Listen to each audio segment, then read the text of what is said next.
हम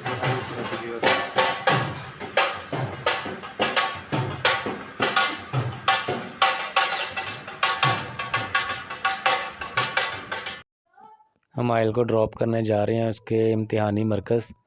अभी हम केनाल रोड पे हैं। उसका जो इम्तिहानी मरकज़ है वो लॉरेंस गार्डन के बिल्कुल सामने है। बोर्ड का दफ्तर है और वहीं पे इम्तिहानी मरकज़ भी है। जो लाहौर के रिहायशी हैं उनको तो पता होगा, ये शादमान का अंडरपास है।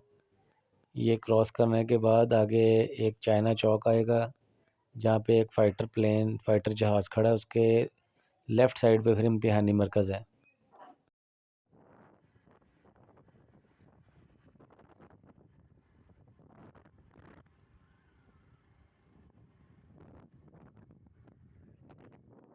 अस्सलाम वालेकुम, कैसे आप सब खैरियत से हैं? उम्मीद है आप सब खैरियत से होंगे। कैसा रमज़ान गुज़र रहा है आपका? माशाल्लाह एक अशरा तो कंप्लीट हो गया है, अब 2 अशरे रह गए हैं। अल्लाह ताला सबको तौफीक दे रमज़ान की बरकतें लूटने के लिए। अच्छा, ऐसा है कि कुछ आजकल जो ना मौसम गर्मी हो रही है, इस गर्मी के मौसम में अक्सर आपको दड़बों के करीब, खुड्डों के करीब, पिंजरों के करीब ना कुछ इंसेक्ट्स नज़र आते होंगे, कीड़े मकोड़े, जिसमें टिड्डियाँ हैं और दूसरे कॉकरोच हो गए और ये इस तरह के मुख्तलिफ हशरात आपको नज़र आते हैं। और आज अचानक ही हमारे ने मुझे कहा कि जी मुर्गी जो हमने कुड़क बिठाई है ना, वो उसके काफ़ी बाल उतर रहे हैं, यानी कि खुजाती काफ़ी है। तो मुझसे गलती ये हुई कि जब मैंने इसको हैचिंग के लिए बिठाया था तभी हमने एक पाउडर होता है ये वाला, मैं कंपनी तो नहीं बताऊंगा, ये पाउडर बड़ा अच्छा होता है, ये इसे हम DT पाउडर भी बोलते हैं। और ये जुओं के लिए, लीखों के लिए और दूसरे जो इंसेक्ट्स हैं उनके लिए बहुत अच्छी मुफीद है, मारती है ये। तो आज अभी टाइम निकाल के ना जो मुर्गियाँ हैचिंग के लिए बिठाई हैं ना, उनके यानी कि जो राउंड अबाउट हम ना ये भी ऊपर दड़बों में भी छिड़काव करते हैं ताकि इंसेक्ट से बचे रहें। ये देखिए,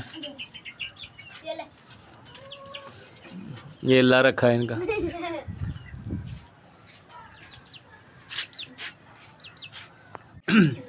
अक्सर जो DT पाउडर आप लेके आते हैं ना, तो उनके ऊपर एक तरकीब इस्तेमाल लिखा होता है, काफ़ी बारीक है। तो मैंने कैमरे से जूम करके आपको बता रहा हूँ। इस्तेमाल के लिए हदायत: कॉकरोच, चींटियों और दीगर रेंगने वाले कीड़ों, keep out of reach of childrens, बच्चों की पहुँच से दूर रखें।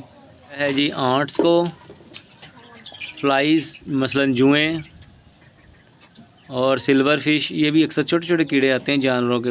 बेड बग्स जिसे हम खटमल भी कहते हैं, एंड कॉकरोचेज़, ये इनके लिए जहर है। ये पहले इसके यहाँ से पाउडर निकाल लेना।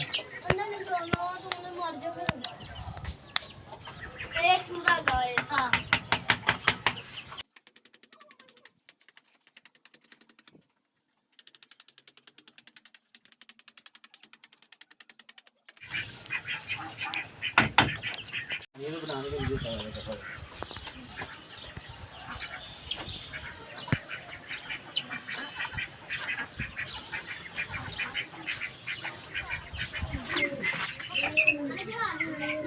इधर भी छिड़काव कर दें। DT पाउडर छिड़काव के बाद अच्छी तरह हाथ धो के आपने खाने पीने की अशिया को हाथ लगाना है। तो इफ्तारी तैयार हो रही है, तो हेल्प करने के लिए मैं नीचे आया हूँ, तो लिहाजा अच्छी तरह साबुन से हाथ धोना बहुत ज़रूरी है। चलें नाज़रीन, अब ये इस DT पाउडर को ना छिड़काव करते हैं मुर्गियों के पास, ताकि उनको जुएँ और कीड़ों से और दूसरे इंसेक्ट से महफूज रहें।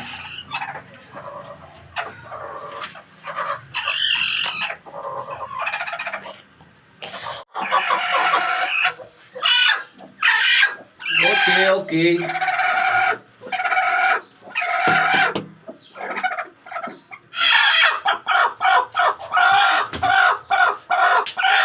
बस गो।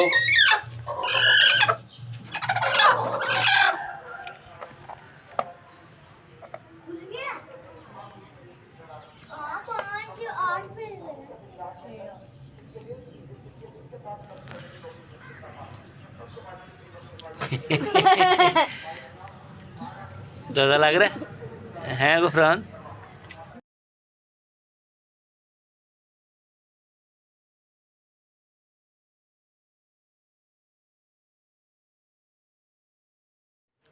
तो वीवर्स रात के तकरीबन अभी 9 बजे हैं। अब मैं आराम से चेक करूं मुर्गियों की पोजीशन।